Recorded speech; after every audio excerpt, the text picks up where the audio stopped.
بسم الله الرحمن الرحيم. أنا اسمي محمود يوسف. حاليا أنا أستاذ في كلية طب المنصورة.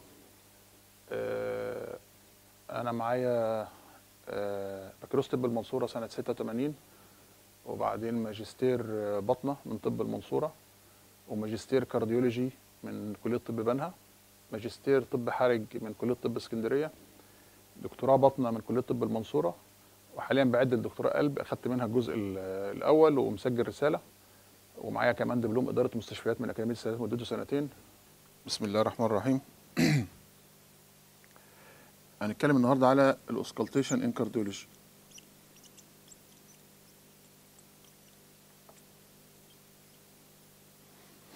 أول حاجة في الأوسكالتيشن إن شاء الله أوسكالتاتوري أرياز.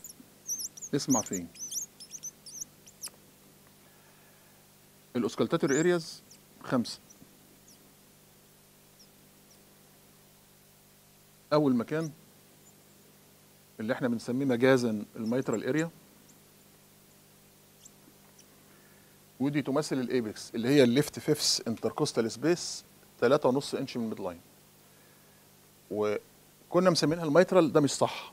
يعني لما تحب تكتب ريبورت لازم تقول اوسكالتيشن ات الليفت فيفث انتركوستال سبيس 3.5 انش، ما تقولش ميترال اريا. الاريا الثانيه الترايكاسبيد، ودي معظم الناس لما تيجي تقول له الترايكاسبيد اريا فين يقول لك عند الزيف ستيرنم، والكلام ده مش مظبوط. المفروض تقول ات لور ليفت ستيرنال بوردر، لور ليفت ستيرنال بوردر. اللي بعد كده البلمونري اريا. البلمونري اريا موجوده في السكند ليفت سبيس جاست بيسايد الايدج اوف ذا ستيرنم. الفيرست اورتيك اريا هتبقى السكند رايت سبيس بيسايد الايدج اوف ذا ستيرنم. السكند اورتيك اريا تحت البلمونري اللي هو يبقى الثيرد ليفت سبيس جاست بيسايد الايدج اوف ذا ستيرنم. غصبا عن الانسان اما تقول فيرست وسكند انت بتميل للفيرست وتحس ان السكند دي يعني سكند هاند. الكلام ده مش مظبوط، التسميه تسميه تاريخيه. فانت الاريتين بالنسبه لك مهمين. يبقى ده الاوسكالتاتوري ارياس 5. لما اجي اسمع بقى هعلق على ايه؟ رقم 1 هنعلق على الهارت ساوند.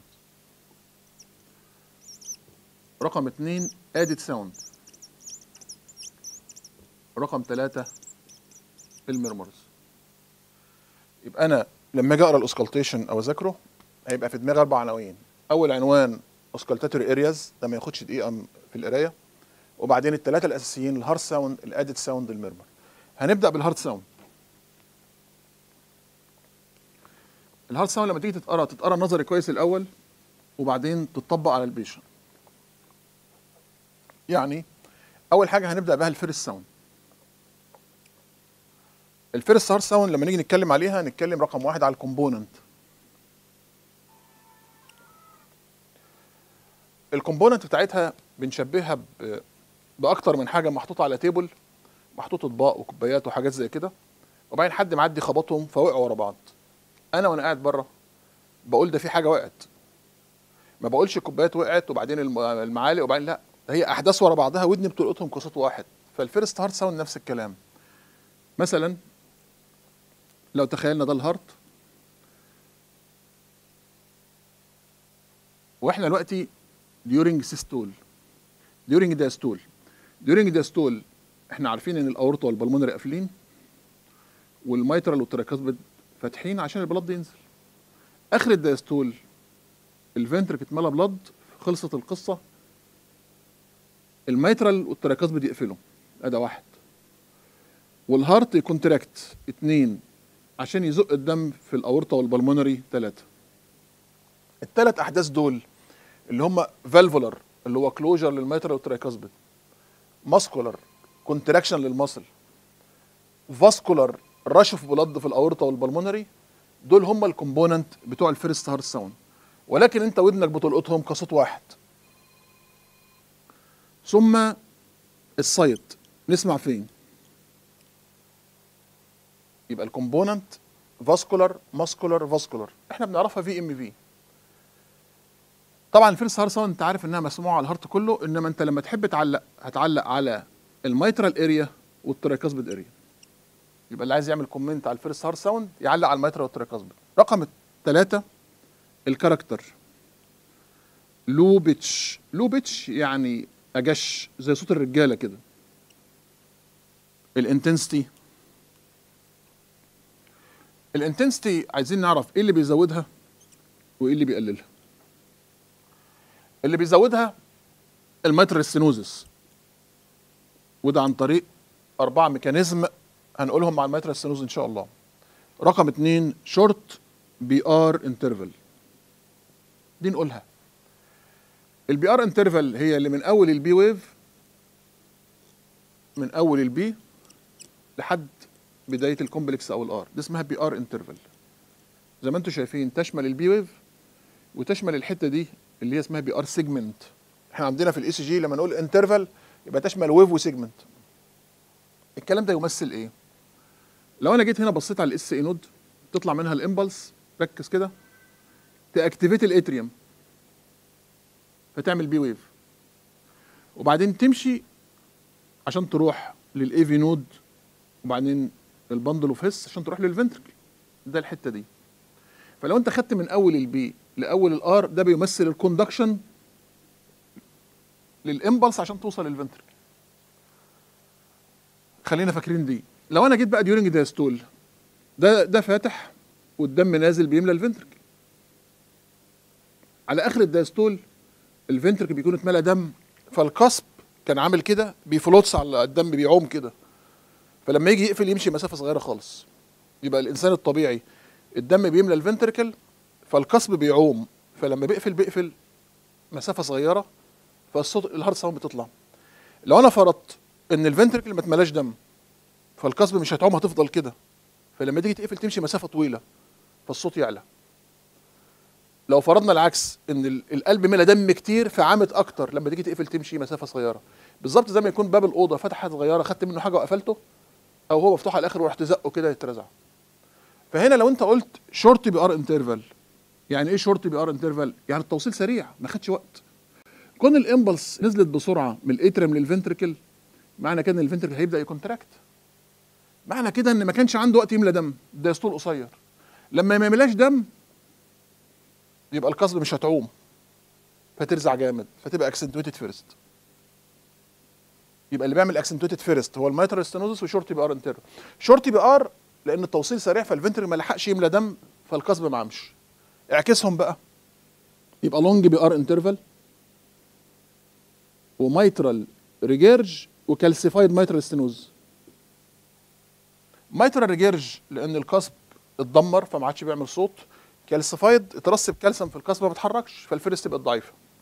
لونج بي ار نقولها تاني، لو لونج بي ار انترفال يعني زمن التوصيل طول، طب الامبلس واخده زمن طويل في التوصيل يبقى الفنتركل عمال يملى دم فالقصب يعوم فيقفل بحنيه تبقى ويك فيرست هارت ساوند. يبقى انا عندي لما احب اذاكر اقول الاكسنتويتد ميترال ستينوزس وشورت بي ار اعكسهم تبقى ويك فيرست هارت ساوند. بس هو كده. ليه بقى؟ لان بعد كده انت هتقول هنا في الاسباب الاكسنتويشن حاجات بتزود الفيرست والسكند، اللي هو ثين شيست وول، تشيلدرن، اكسرسايز، تاكيكارديا، دي حاجات بتزود الفيرست والسكند.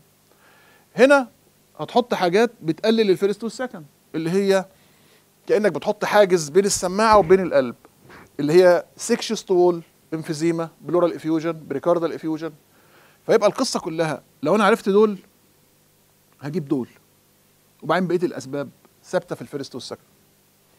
يبقى لو انا جيت اذاكر الفيرست هارت ساوند او اراجعها وانا بقول قصادها السكند كنوع من التثبيت. سكند هارت ساوند اول حاجه الكومبوننت في الفيرست كانت في ام في، فالفولار ماسكولار فاسكولار، انما السكند فالفولار بس، كلوجر اوف اورتا اند بالمونري. وخد بالك ان الاوبننج ما بيعملش صوت، الباب لما يتفتح ما يعملش صوت، انما لما يتقفل يعمل صوت، فهو كلوجر. لو كلوجر مايترال وترايكاسبيد يبقى فيرست هارت ساوند، لو كلوجر اورتا وبالمونري يبقى سكند هارت ساوند. تاني حاجه المكان، السايت. هنا كنا قلنا مايترال وترايكاسبيد، هنا الاورتا العظيم هيتسمع على كل الارياز صوت قفلته، البالمونري على البالمونري اريا فقط. علشان كده المكان الوحيد اللي الاثنين كومبوننت بتسمعوا عليه هو البالمونري. الكاركتر هاي بيتش، مسرسعه. طب افرض انا وانا بذاكر اتلخبطت، يا ترى مين اللو من الهاي؟ افتكر ان الرجاله الاول وبعدين السيدات. المفروض الراجل الاول وبعدين الست، فالراجل لو بيتش والست هاي بيتش. الانتنسيتي احنا هنا قلنا مايترال ستينوز وشورتي بي ار وعكسناهم، انما السكند ساوند علشان تقول انتنسيتي لازم تفهمها.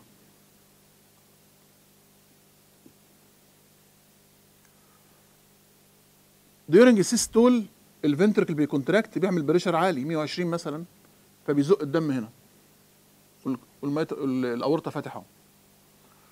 طيب لما الفنتركل يبطل كونتراكشن البريشر فيها يقل، ينزل 0 او 5، بينما البريشر هنا ما زال عالي، قول 80 مثلا ولا 120 ولا حاجه، فالدم يرجع من العالي للقليل، ففي رجوعه بيقفل الفالف. يبقى الكلوجر بتاع الاورطه والبلمونري بيعتمد على فرق البريشر في الفيسل وفي الهارت، لان الدم هو راجع بيقفله. مثلا لو فرضنا ان في هنا اورتيك ستينوز، في حالات الاورتيك ستينوز الدم اللي خارج قليل، يبقى اللي هيرجع يقفل الفالف قليل، تبقى السكند ساوند ويك. يبقى ويك سكند بتحصل في الاورتيك ستينوزس والبلمونري ستينوزس. الفكره كلها انه طالما ستينوزس يبقى الدم اللي خارج قليل، يبقى البريشر قليل، ففي رجوع الدم عشان يقفل الفالف هيبقى قليل، فهيقفله بحنيه. اعكس بقى، يبقى هايبرتنشن، سيستميك هايبرتنشن او بالمونر هايبرتنشن. لو في هايبرتنشن البريشر هنا 200 والبريشر هنا 5، فرق رهيب، فالفالف هيترزع جامد. دايلاتيشن، لو انت عندك الاورطه عامل كده، الفالف لما يقفل صدى الصوت يخليه عالي، يبقى سيستميك هايبرتنشن، بالمونر هايبرتنشن، اورتيك دايلاتيشن، بالمونر دايلاتيشن، وبس. دول اللي احفظهم هنا، وهنا الاستينوزس بس. طب وهتضيف ايه؟ الكلام اللي قلناه قبل كده، سنشس طول، تشيلدرن اكسرسايز، هايبر دايناميك سيركيوليشن. هنا هتضيف حاجز بلورال افيوجن، انفيزيما، وهكذا. المفروض ان انا لما اقرا اي حاجه برجع لمها تاني، فاقول الكومبوننت هنا في ام في، هنا في السايت، هنا مايترال ترايكاسبيد، هنا الاورطه على كل الاماكن، البلمونر على البلمونر اريا بس، لو بيتش هاي بيتش. طب وهنا الانتنسيتي، المطلوب مني ان انا اقول مايترال ستينوزس شورت بي ار واعكسهم. المطلوب مني هنا اقول هايبرتنشن ودايلاتيشن، وهنا ستينوزس، وبعدين الاسباب المشتركه بتتقال. اهم كلمه في الموضوع ده تخلي بالك ان المايترال ستينوزس بيعمل اكسنتويتد فيرست، انما الاورتيك ستينوزس بيعمل ويك سكند، لان دي غلطه مشهوره. يبقى احنا قلنا كومبوننت وسايت وكاركتر وانتنسيتي، فاضل نقطه 5 اللي هي السبليتنج. هو في سبليتنج للفيرست والسكند، انما اللي اهم بالنسبه ليا هو السكند. فاحنا حاليا النقطه الاخيره في السكند ساوند، سبليتنج اوف سكند ساوند.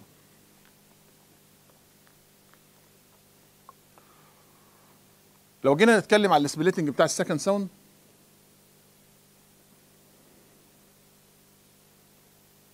هنبدا القصه من الاول.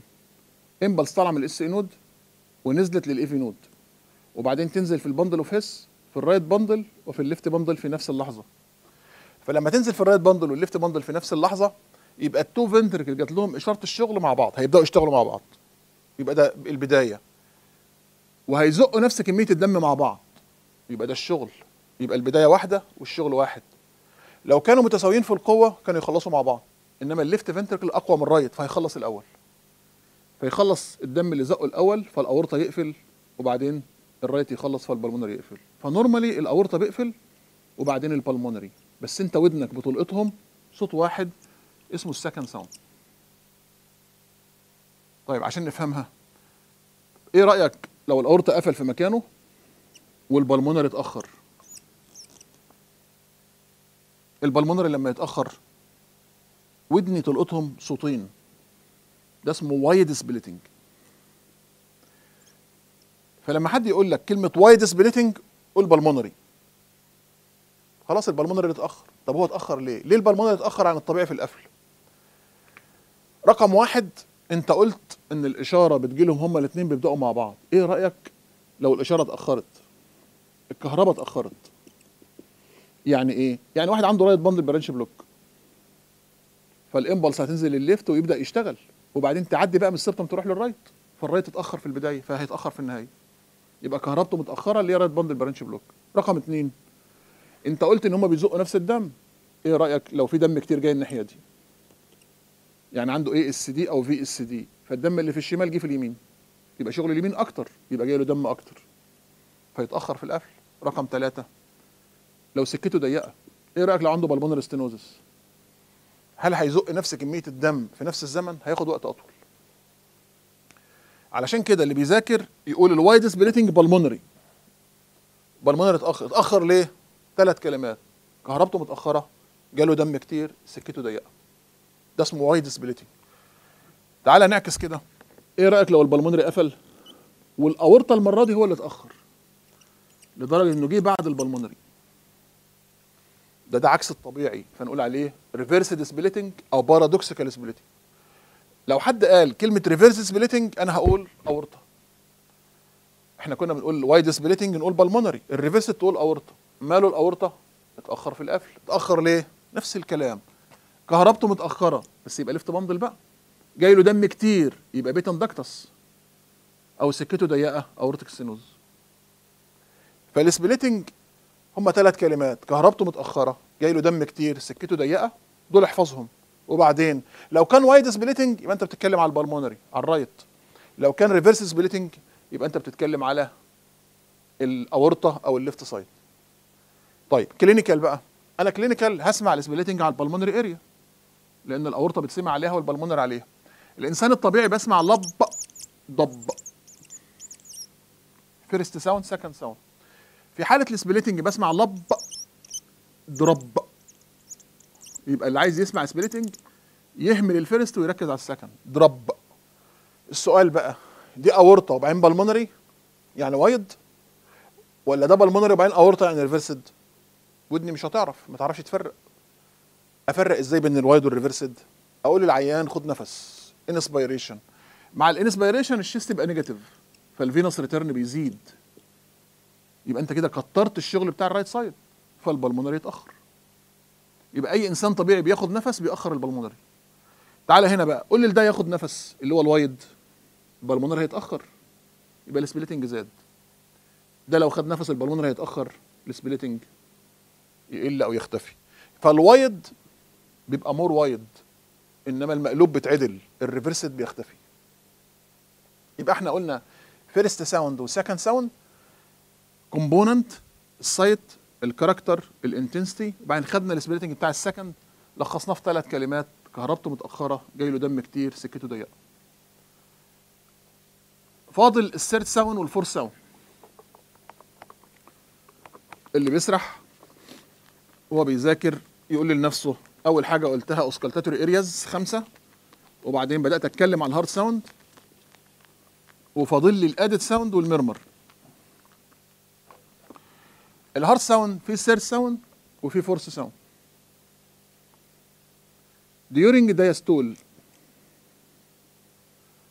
دم بينزل من الاتريوم للفنترك، 70% من الدم بينزل بتاثير الجرافيتي، و30% بينزل باي اتريال كونتراكشن. ال 70% اللي بينزلهم بيعملوا فايبريشن للول اوف ذا فنتركل، يهزوه يعمل صوت اسمه سير ساوند. ال 30% اللي بينزلوا باي اتريال كونتراكشن بيهزوا الفنتركل يعملوا صوت اسمه فورس ساوند. فالقضيه سهله، الاثنين بيحصلوا في الدايستول. نزوق الكلام بقى، نقول السير ساوند الميكانيزم بتاعها فايبريشن اوف وول اوف ذا فنتركل باي ذا بلاد باسنج من الاتريوم للفنتركل. طب ودي فايبريشن للوول اوف ذا فنتركل باي اتريال كونتراكشن. فمنطقي ان السير ساوند في اول الدايستول، الفورس ساوند في اخر الدايستول، ال 30%. فالسير ساوند لها اسم تاني بروتو دايستوليك ساوند في اول الدايستول. اس 4 اسمها بري سيستوليك ساوند لانها في اخر السيستول. يبقى ده الميكانيزم بتاعه. السير ساوند سببها 3 اف، هي سيردو 3 اف: فيسيولوجيكال في الاطفال، فلابي مايوكارديوم زي الهارت فيلير، او الفلو اوف بلاد من فوق لتحت زاد. مش انت قلت ان هما بالدم اللي نازل الفلو زاد؟ مثال اي اس دي، اي اس دي الدم بيعدي من الليفت للرايت مع الدم اللي جاي من الكافا سيستم بقت كتيره، تنزل تهز الفنتركل تعمل اس 3. بس خد بالك احنا على الرايت يبقى تسمع على الترايكاسبيد. مايترال ريجيرج، في المايترال ريجيرج الدم بيرجع كده، ومع الدم اللي جاي من هنا بقت كتيره، ينزل يهز الفنتركل يعمل اس 3. بس احنا في الليفت يبقى على المايترال. يبقى هي 3 اف فيسيولوجيكال، في لابي مايوكارديوم، في لو اوف بلاد، واسم الدلع بتاعها بروتو دايستوليك. طب اس 4؟ اس 4 اسمها بريسيستوليك، وهي بتحصل نتيجه الاتريال كونتراكشن اللي بيزق 30%. فاسبابها 4، هي اس 4 وهم 4. سترونج اتريال كونتراكشن، رابيد اتريال كونتراكشن، ايرلي اتريال كونتراكشن، مايوكاردال انفاركشن. سترونج اتريال كونتراكشن في حالات اورتيك ستينوزس او سيستميك هايبرتنشن، بالمونري ستينوزس او بالمونري هايبرتنشن. طبعا الليفت يبقى على الميترال، الرايت يبقى على الترايكاسبيد. ازاي بقى؟ لما يكون في ستينوزس او هايبرتنشن هيحصل هنا هايبرتروفي، فالبريشر جوه الفنتركل عالي، فياخد ال 70% ويفضل ال 30%. عشان ياخدهم لازم يجبر انه ياخدهم، لان هو البريشر فيه عالي، فالاتريم بيكونتراكت جامد فيعمل اس 4. الميوكاردال انفارشن نفس الكلام، لما يحصل انفارشن هنا جرح، اي واحد بيتجرح من ضمن علامات الانفلاميشن ليميتد موفمنت. فالانسان الطبيعي الدم لما بينزل للفنتركل بيكسباند، هنا الفنتركل فيه جرح، فيه انفاركشن، فما فيش اكسبانشن، يقول عليه انكريز ستيفنس، فالاتريم اضطر يكونتراكت جامد فيعمل اس 4. فسترونج اتريال كونتراكشن وميوكاردال انفاركشن شبه بعض. رابيد اتريال كونتراكشن في حالات الهايبر دايناميك سيركوليشن. فاضل ايه؟ ايرلي اتريال كونتراكشن. عشان نفهم الايرلي اتريال كونتراكشن، انا عندي الاتريم بيكونتراكت الاول يعمل اس 4، دي قلناها، وبعدين الفنتركل بيكونتراكت يعمل اس 1، لان اس 1 كانت في ام في من ضمنها الكونتراكشن. يبقى انا بسمع اس 4 او بتحصل اس 4 وراها اس 1.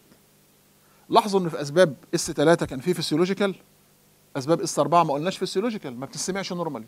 ليه؟ لانها لازقه في الفيرست، لدرجه ان بعض الناس بيقول الكومبوننت اوف فيرست هارت ساوند في ام في واس 4 لانها لازقه فيها. يبقى اوعى تقول في اسباب اس 4 فيسيولوجيكال، الكلام ده خطا.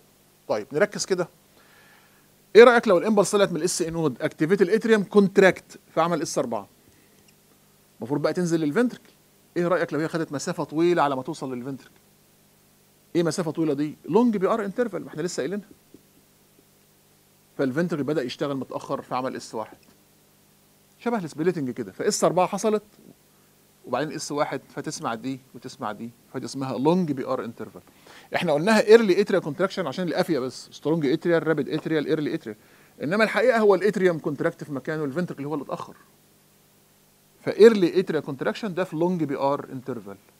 لونج بي ار انترفال معناها ان الاتريوم كونتراكت عمل اس 4، انما الامبلس اتاخرت في النزول للفنتركل فعمل اس 1 متاخر، فاتفصلوا عن بعض. يبقى لحد دلوقتي احنا قلنا فيرست هارت ساوند، سكند هارت ساوند، ثيرد هارت ساوند، فورث هارت ساوند، وبعدين فيرست، وهكذا. المسافه بين الفيرست والسكند سيستول، بين السكند والفيرست الجديده دايستول. وزي ما قلنا الثيرد بتحصل في الاول فسميناها بروتو دايستوليك ساوند، الفورث بتحصل في الاخر فسميناها بريسيستوليك ساوند. يبقى لحد دلوقتي قلنا اوسكالتاتوري ارياز، وبعدين الهارت ساوند 4. النقطة الثالثة ادد ساوند. الادد ساوند 7،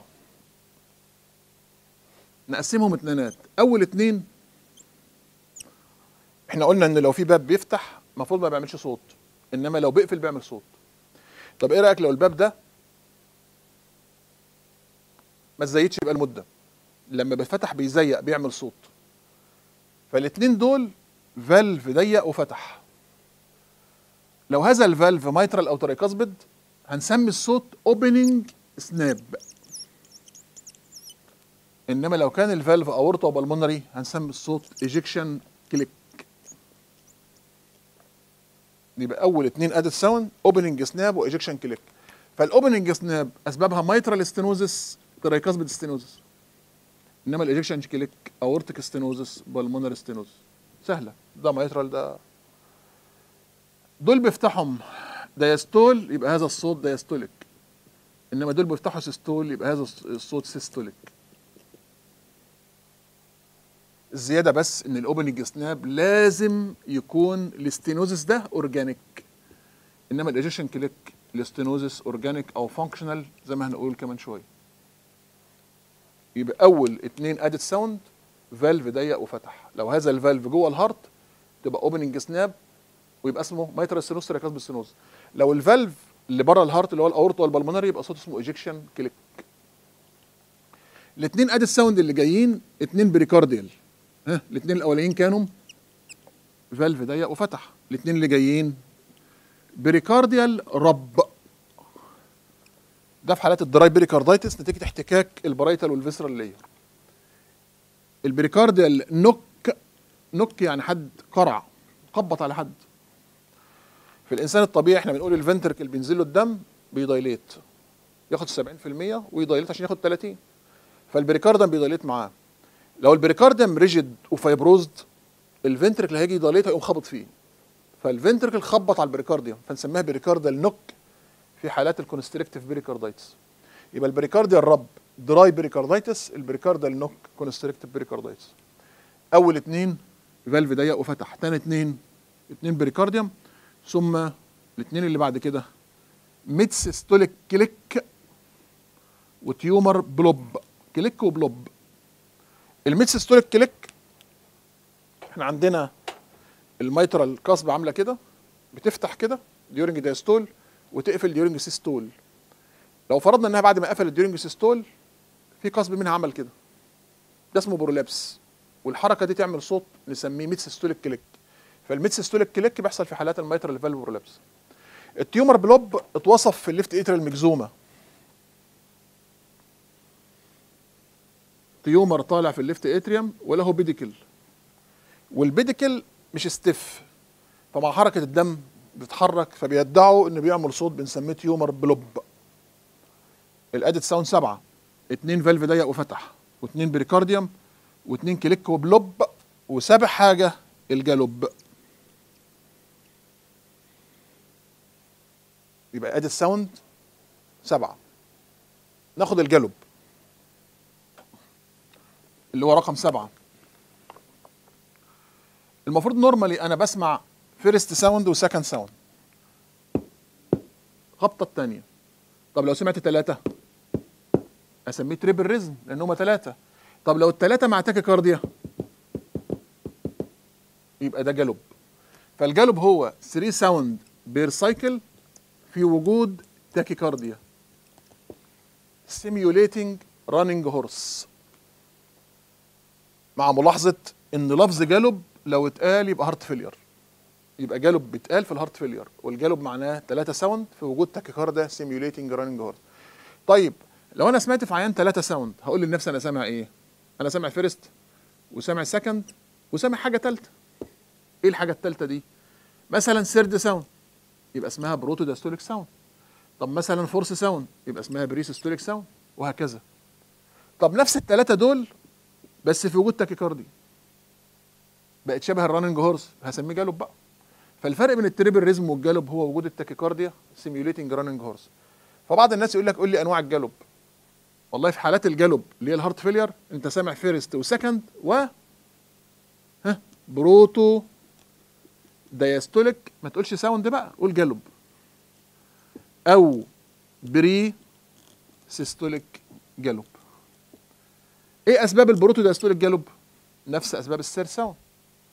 كانت هناك 3 اف فيسيولوجيكال ما ينفعش هنا بقى، يبقى فلابي مايوكارديوم والفلو اوف بلاد في وجود هارت فيلير. طب والبري سيستوليك سترونج اتريال كونتراكشن، رابيد اتريال كونتراكشن، ايرلي اتريال كونتراكشن، مايوكاردال انفاركشن بس في وجود هارت فيلير. يبقى السيرد ساوند هي نفسها البروتو دايستوليك ساوند، لو حصل فيلير بنغير الاسم بس. اس 4 اسمها بريسيستوليك ساوند، لو حصل فيلير بنغير الاسم. طيب 1 2 3 4 1 وهكذا. لو انا عايز اعرف بقى انا سامع ايه بروح جاي مركز على الدايستول، لو الصوت في اولها بسميه بروتو دايستوليك، لو الصوت في اخره بسميه بريسيستوليك. تمام، بس انت قلت في الديفينيشن 3 ساوند زائد تاكيكارديا. افرض عيان عنده ماركت تاكيكارديا، مش هتعرف تعمل تايمنج. زي الاطفال دايما ضربات قلبهم بتبقى فوق ال100 ولو فرضنا ان جاله روماتيك كاردايتس هيحصل مور تاكيكارديا. فلما تحط السماعه وتسمعه تلاقيك سامع تك تك تك تك تك تك تك تك تك تك تك تك. صعب حد يقول دي بروتو ولا بري، فعشان ما تحرجش نفسك قول سميشن جالوب. يبقى السميشن جالوب ده نتيجه ديفيكالت تايمنج في حالات الماركت تاكيكارديا. يبقى احنا كنا بنتكلم على الادد ساوند، قلنا 7: اوبننج سناب وايجكشن كليك، فالف ضيق وفتح، 2 بريكارديوم و2 كليك وبلوب، وبعدين الجالوب الديفينيشن بتاعه 3 ساوند بير سايكل في وجود تاكيكارديا سيميوليتنج رانج هورس. في الهارت فيلير ممنوع استخدم لفظ جالوب الا في الهارت فيلير. انواع الجالوب بروتو دايستوليك، بريسيستوليك، وسميشن. برضو افكركم ان انا قلت اوسكالتاتور ارياس في الاول، قلت هارت ساوند 4، وبعدين قلت ادد ساوند 7، فاضل الميرمرز. لما نيجي نتكلم على الميرمر الاول نفهم يعني ايه، بتحصل ليه.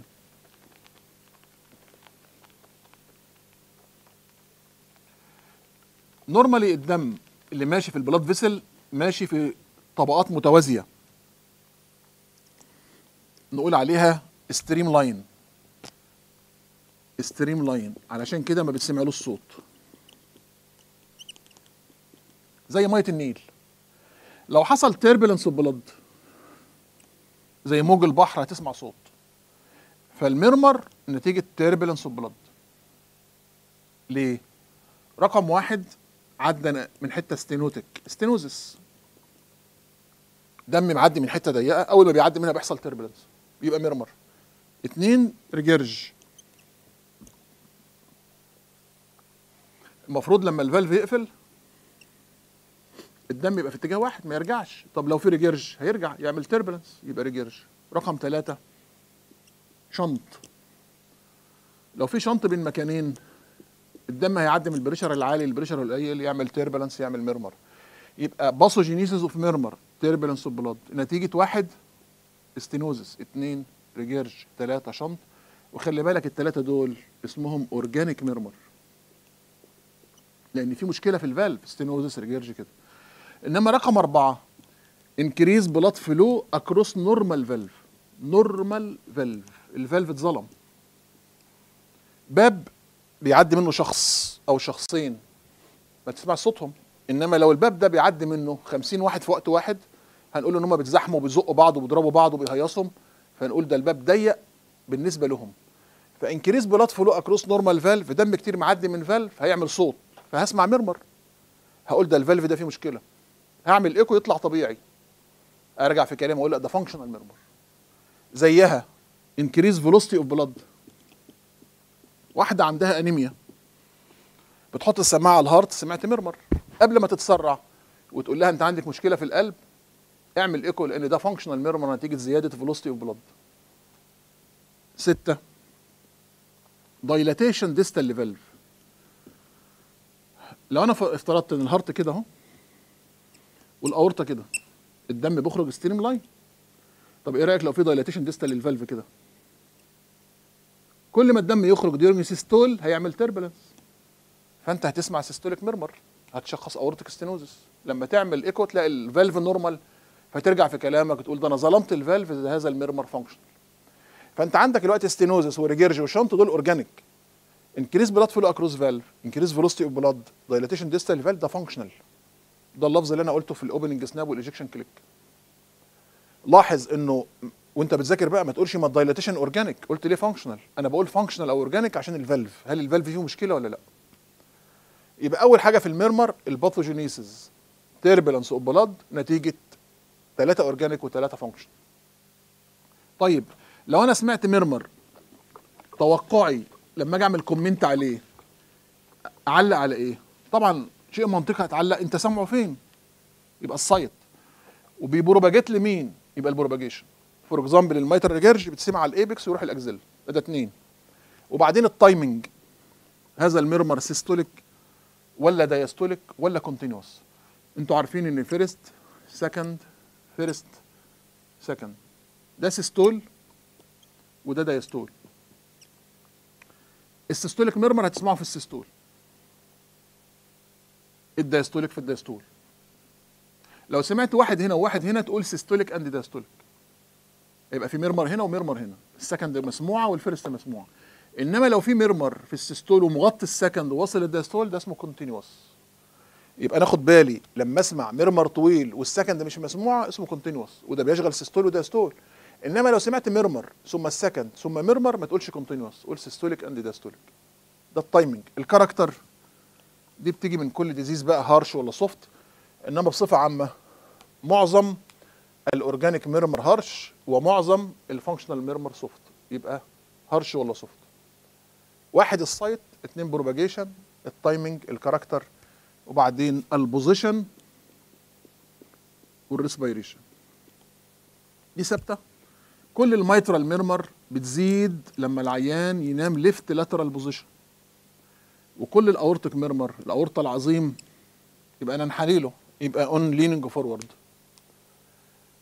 وده برضو بتبقى يعني زائد انها بتساعدني، انما بتقول ان انا فاهم. لما حد يحط لي السماعه على الايبكس يقول لي انت سامع ايه، قبل ما اقول له اروح منام العين على جنبه الشمال، منه هسمع احسن ومنه هو ياخد انطباع ان انا عارف المعلومه دي. يبقى البوزيشن.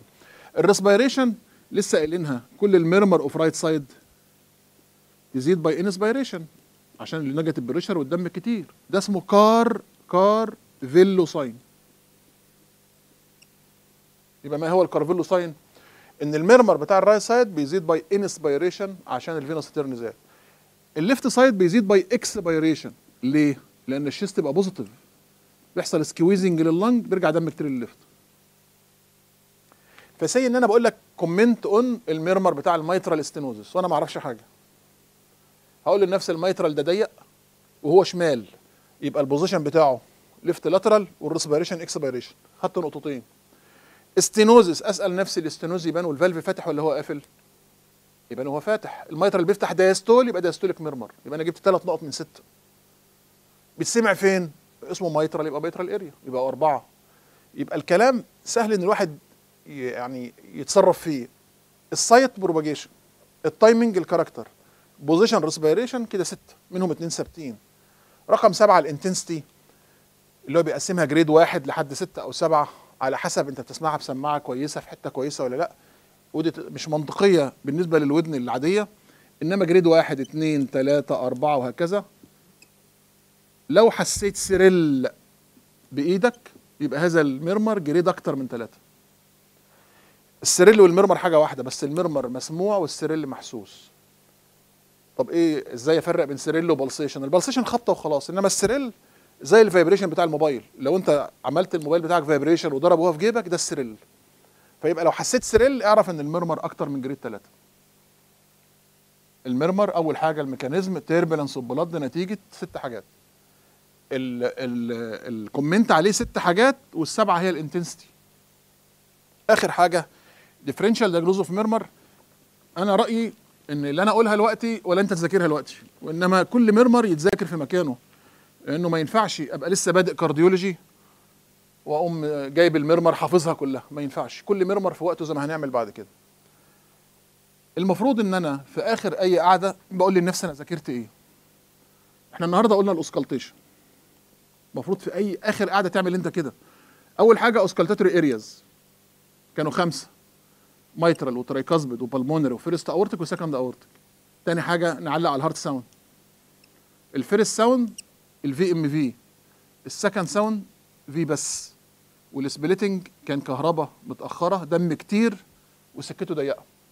السرد ال 70%، اس 4 ال 30% بتاعت الاتريال كونتراكشن. الادد ساوند 7، 2 فالف ضيق وفتح، و2 بريكارديوم، و2 كليك وبلوب، والجالوب. والجالب كان بروتو دايستوليك بريسيستوليك سميشن. الميرمر تيربلنس اوف بلاد نتيجه الحاجات اللي قلناها. كده الاوسكالتيشن ما ياخدش وقت في المذاكره، مع ملاحظه ان ممكن يجي تحريري. وان شاء الله في مره جايه نكمل باذن الله. السلام عليكم ورحمه الله وبركاته.